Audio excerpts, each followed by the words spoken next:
Halo warga nobar, gimana kabarnya hari ini? Udah pada mokel apa belum nih? Sebelum mulai, Bang Udin editor kasih komentarnya dulu dong. Nah, Bang, jujur hari ini puasa berat bener. Teman-teman pada minum es kelapa plus es soda gembira, emot sedih. Waduh, enak juga tuh. Tapi sabar Bang, sabar. Rasa laparmu itu tuh nggak bakal sia-sia. Karena kita ini memang harus menahan lapar dan hawa nafsu untuk menuju kemenangan. Biar nanti pas lebaran pahalanya dapat full Bang. Makanya jangan sampai mokel. Info mokel. Nah, daripada dosa ya kan, mending dengerin saya cerita film yang pastinya cocok buat nemenin puasa kalian aja. Film ini adalah kisah nyata tentang seorang gangster penguasa penjara yang sangat disegani dan dihormati oleh seluruh narapidana. Suatu hari, dia melakukan mogok makan demi memperjuangkan hak-hak para napi yang selalu disiksa oleh sipir atas suruhan pemerintah. Nah, cocok kan buat nemenin puasa? Ya udah, daripada berlama-lama lagi, langsung saja siapkan mata, telinga, dan anu-anuan kalian semua. Mari kita nobar. Dan inilah Hunger.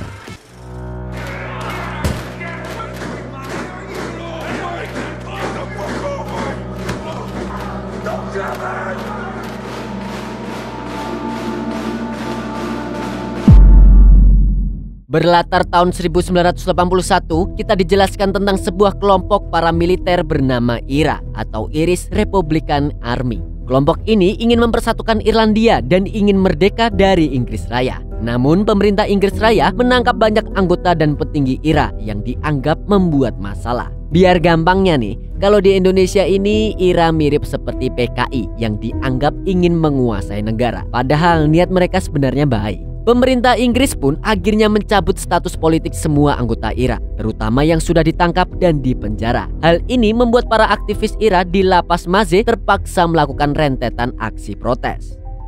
Kemudian kita diperlihatkan dengan seorang sipir penjara yang bernama Raymond Lohan yang sedang bersiap berangkat kerja. Ia memulai harinya dengan sangat teliti, seperti memakai baju, sarapan, serta mengecek mobil dan lingkungan sekitar rumahnya. Karena saat itu kondisi Irlandia sedang sangat mencekam dan penuh teror, di mana nyawa para pejabat bisa terancam setiap harinya, di mana anggota IRA seringkali menanam bom di sekitar mereka.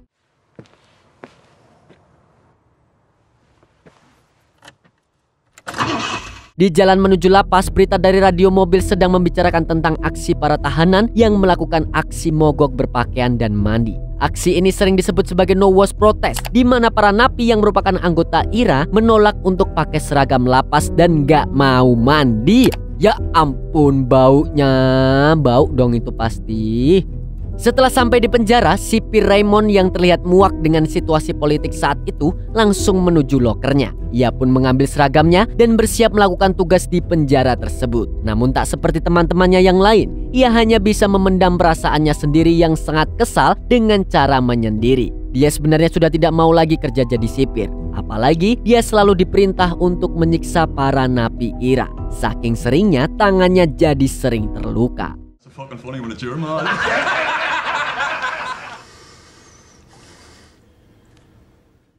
Setelah mencuci luka di tangannya, ia pun pergi keluar untuk nyebat sendirian. Ia hanya bisa meratapi kondisinya sendiri dan lingkungan di sekitarnya. Setelah itu, ia pun kembali ke dalam penjara untuk makan. Ia menghabiskan jatah makannya dengan diam karena situasi konflik saat itu yang tak kunjung usai. Berbagai upaya pembunuhan, pengeboman, serta kekerasan yang melanda Irlandia membuat semua orang menjadi cemas dan khawatir akan kehidupannya masing-masing. Malam itu, seorang anggota IRA yang bernama Davey Gillen dijebloskan ke penjara. Ia pun dengan tegas menolak menggunakan baju penjara karena dia bukanlah kriminal. Dia ditangkap hanya karena dia anggota IRA. Alhasil dia memilih untuk mengikuti aksi no wash party seperti napi lain. Mendengar itu, seluruh sipir pun membiarkan Davey melepaskan seluruh pakaiannya.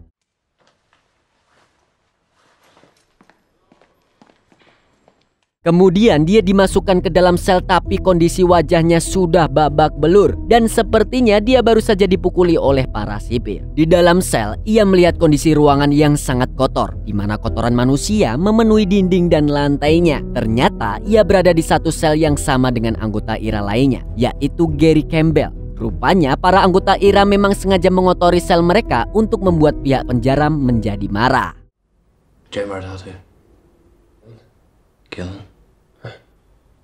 Davey pun berusaha untuk beradaptasi dengan kondisi selnya. Walaupun bau tai dan sangat tidak nyaman, namun dia harus kuat demi mendukung aksi protes yang dilakukan oleh teman-temannya itu. Keesokan harinya, Davey sarapan pagi dengan makanan yang banyak dan hampir basi. Ditambah lagi, dia melihat Gary yang baru saja berak dan mengusapkan kotorannya sendiri ke dinding. Hal ini tentu saja membuat nafsu makan Davey menghilang. Alhasil, ia pun membuang sarapannya di pojok ruangan. Setelah itu, Gary dan napi lain mengalirkan air kencing mereka melalui pintu agar satu penjara itu bau pesing dan membuat para sipir menjadi stres.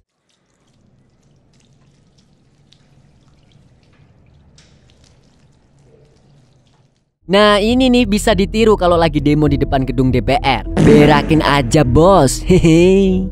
Setelah mengalirkan air kencing mereka, Davey dan Gary pun terlihat menyiapkan sesuatu di ruangan selnya. Dengan sangat hati-hati, Davey melintingkan sebuah kertas yang berisi pesan rahasia lalu memasukkannya ke dalam mulutnya. Ternyata sebentar lagi mereka akan mendapat kunjungan dari keluarga, dan hal ini ingin mereka manfaatkan untuk bertukar informasi dengan anggota IRA yang ada di luar sana.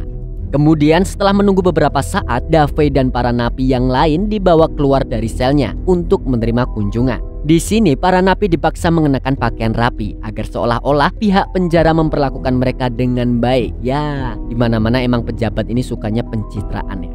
Lalu setelah itu Gary melubangi celana untuk menjalankan rencananya kali ini.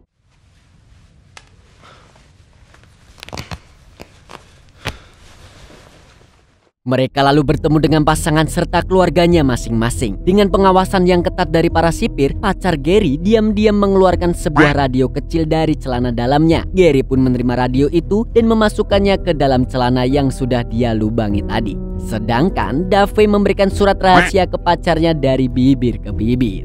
Sore harinya ketika mereka kembali ke dalam selnya, Gary mulai memasang radio dari kekasihnya. Ternyata radio itu dia gunakan untuk mengetahui situasi dan kondisi di luar penjara agar dia bisa merencanakan pemberontakan bersama napi lainnya. Dan malamnya ketika Gary sudah terlelap, giliran Davey yang membuka hasil pertukarannya. Dengan sangat hati-hati, ia pun membuka selembar kertas kecil dan membacanya. Di sana juga ada foto kekasihnya yang seketika membuat Davey ingin olahraga jari. Aduh. Besoknya, Gary dan Davey mendengar suara teriakan dari para napi. Seketika Gary menyuruh Davey untuk bersiap karena ternyata para sipir akan menyiksa anggota IRA setiap hari Rabu.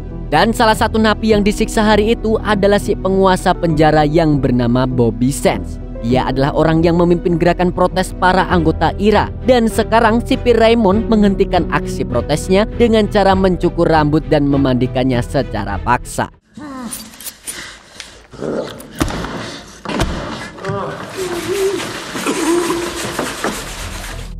Setelah bersih, Bobby diangkat dan dibawa kembali ke selnya. Di sini sipir Raymond terlihat sudah tidak tahan dengan situasi ini. Di lubuk hatinya yang terdalam, dia sebenarnya tidak ingin menyiksa para napi, apalagi memperlakukan mereka seperti binatang.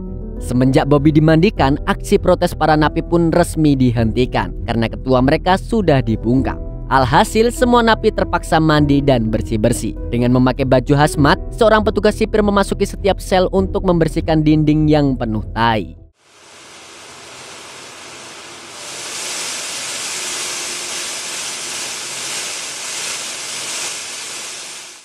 Di sisi lain, Bobby yang telah babak belur kemudian menemui kedua orang tuanya di ruang kunjungan. Ia meyakinkan kedua orang tuanya bahwa ia baik-baik saja di penjara itu. Dia tidak ingin membuat mereka khawatir dengan kondisinya. Momen kunjungan itu pun digunakan oleh napi lainnya untuk saling bertukar kabar dan memberitahu anggota IRA bahwa para sipir semakin keterlaluan. Are you eating all right? I'm grand, Ma. You eating all right? Bye. Setelah sesi kunjungan berakhir, para napi diarahkan ke sebuah ruangan untuk mendapatkan khotbah dari seorang pastor. Namun Bobby terlihat menggunakan waktu khotbah itu untuk meyakinkan para napi lain bahwa mereka belum kalah. Di sini semua napi lebih memilih untuk mendengarkan Bobby daripada si pastor. Sebab Bobby adalah mantan pasukan khusus dan petinggi IRA. Selain itu, dia juga kini menjadi gangster penguasa yang tidak takut pada apapun. Malamnya, Bobby memeriksa hasil selundupan. Ia membaca dengan hati-hati pesan yang telah ia dapatkan sembari melinting tembakau menggunakan sobekan kertas Alkitab. Intinya, pesan tersebut berisi situasi konflik antara Ira dan pemerintah Inggris. Kemudian setelah selesai membacanya, ia membakar habis kertas tersebut tanpa meninggalkan jejak apapun. Keesokan harinya, Bobby melihat para sipir membagikan seragam baru kepada para tahanan. Selain itu, sel mereka juga sudah dibersihkan total. Tentu saja Bobby tidak terima dengan hal itu, karena artinya gerakan No Wash protesnya sudah berakhir. Dia pun langsung mengamuk dan menghancurkan sel tersebut. Mendengar reaksi kemarahan Bobby, para tahanan lain pun ikut merusak seluruh perabotan yang ada di sel mereka masing-masing.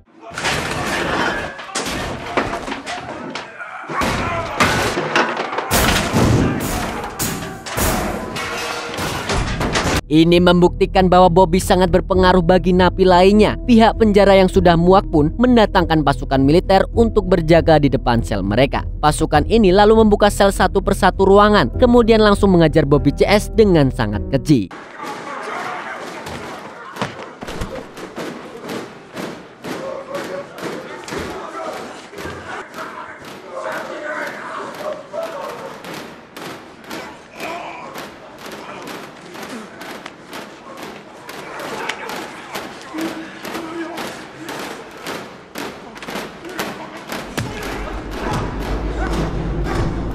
Di tengah penyiksaan kejam itu, ada satu anggota pasukan yang menangis di pojokan. Rupanya dia masih punya hati nurani dan tidak sanggup melakukan penyiksaan tersebut.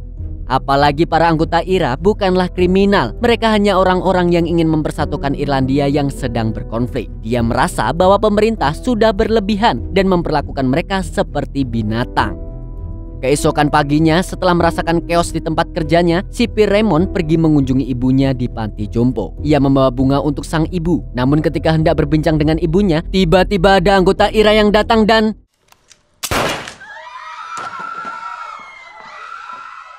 Setelah kematian sipir Raymond, situasi konflik di Irlandia semakin memanas. Suatu hari, seorang pastor yang sangat dihormati datang menemui Bobby di penjara. Di sana, si pastor berusaha membujuk Bobby untuk berdamai dengan pemerintah Inggris. Namun, Bobby sudah terlalu dendam kepada pemerintah yang sudah membunuh teman-temannya itu dan membunuh orang-orang yang tak bersalah. Baginya, pemerintah Inggris adalah pemerintah yang zalim. Dalam perbincangan ini, Bobby juga memberitahu rencananya untuk melakukan aksi protes terbarunya, yaitu mogok makan. Aksi ini dilakukan untuk menuntut pemerintah yang telah membunuh teman-temannya dan memperlakukan anggota IRA seperti binatang. Akan tetapi si pastor tidak setuju dengan rencana itu. Dia merasa bahwa rencana Bobby terlalu bahaya dan bisa membuatnya mati kelaparan. Namun Bobby tetap bersikeras dan mengatakan kalau dia rela mati asalkan pemerintah bisa tanggung jawab. Dia yakin jika dirinya mati, kabar tersebut pasti akan tersebar di kalangan masyarakat dan mereka pasti akan ikut memprotes pemerintah. Mendengar itu, sang pastor pun akhirnya membiarkan Bobby. And I will not stand by and do no. I don't think I'm gonna see you again. Setelah sang pastor pergi, tampak beberapa sipir mulai membersihkan kembali lantai lorong penjara yang penuh dengan air kencing itu. Seperti yang Bobby katakan kepada sang pastor bahwa aksi mereka akan terus berlanjut. Bahkan lebih keras lagi, Bobby CS tidak akan berhenti sampai pemerintah mau mendengarkan tuntutan mereka. Seperti yang Bobby katakan kepada sang pastor bahwa aksi mereka akan terus berlanjut. Bahkan lebih keras lagi, Bobby CS tidak akan berhenti sampai pemerintah mau mendengarkan tuntutan mereka. Ini adalah aksi protes paling gila sepanjang sejarah. Beberapa waktu berselang, aksi mogok Bobby dan 9 anggota IRA lainnya mulai dilakukan. Pemerintah mengecam aksi tersebut dan mengatakan bahwa Bobby telah berlebihan. Padahal yang berlebihan dari awal itu adalah pemerintah. Setelah beberapa hari puasa nggak makan sama sekali, tubuh Bobby berubah menjadi kurus krempeng dan dia hanya bisa terbaring lemas di atas kasur. Hal ini pun membuat kedua orang tuanya menjadi sangat khawatir. Namun Bobby dengan tetap teguh pendirian dan tetap melanjutkan aksi mogok makannya. Meskipun dokter sudah menyampaikan kondisinya yang sangat mengkhawatirkan. Di hari ke-10, tubuh Bobby semakin krempeng dan penuh luka di kulitnya. Ia kemudian dirawat dokter penjara untuk menjaga agar dia tetap hidup. Hampir setiap hari, seorang dokter datang untuk memberikan salep ke kulit Bobby yang mulai mengelupas. Namun dengan keadaan yang hanya bisa berbaring di atas kasur, Bobby mencoba tetap teguh akan perjuangannya mogok makan demi nasib teman-temannya itu.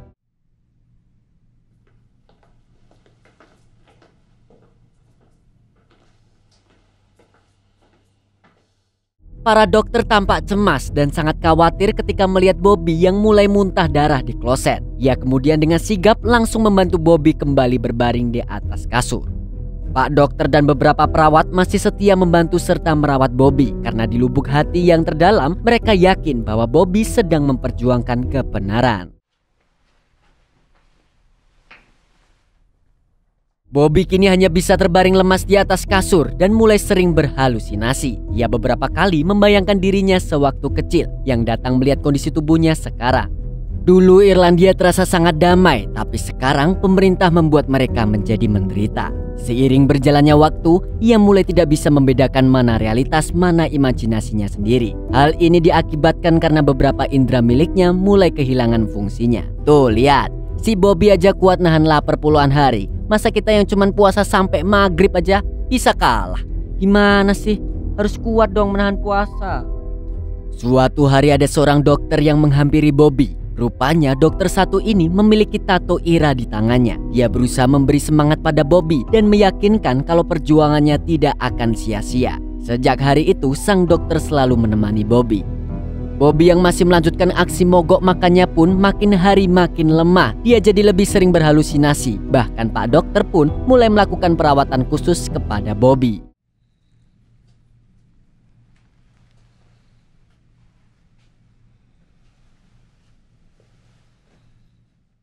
Setelah Bobby selesai disiapkan oleh Pak dokter, kedua orang tua Bobby datang ke penjara untuk mengunjunginya. Mereka hanya bisa pasrah melihat kondisi Bobby yang makin lemah dan hanya bisa berbaring di atas kasur. Dengan doa dan kasih tulus seorang ibu, Bobby perlahan membuka matanya dan samar-samar melihat ibunya yang sedang berdoa. Halusinasi Bobby semakin menguat. Ia kembali mengingat masa kecilnya. Sejak kecil ia telah memiliki bakat sebagai seorang pemimpin dan ternyata ia selalu bermimpi untuk menyelamatkan warga Irlandia dari berbagai penindasan pemerintahan Inggris.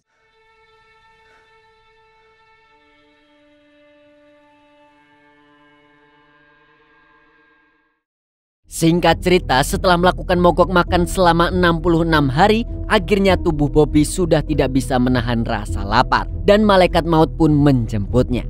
Sebenarnya selama aksi mogok itu Bobby sempat terpilih sebagai anggota parlemen dan sudah mengirimkan semua tuntutannya secara resmi dari balik jeruji besi. Selain Bobby, 9 anggota Ira lainnya juga ikut meninggal dunia. Di waktu yang bersamaan ada 16 orang sipir penjara yang dibunuh oleh anggota Ira sebagai bentuk pembalasan dendam karena telah melakukan penyiksaan. Setelah perjuangan Bobby berakhir, beritanya tersebar ke seluruh daratan Inggris. Dan pada akhirnya masyarakat pun mengecam pemerintah. Hingga pemerintah pun menyerah dan terpaksa mengabulkan semua tuntutan Bobby. Mulai dari mengembalikan status politik anggota Ira, menghentikan penyiksaan dan lain sebagainya. Nah, ternyata harus ada yang mati dulu untuk membuat pemerintah sadar.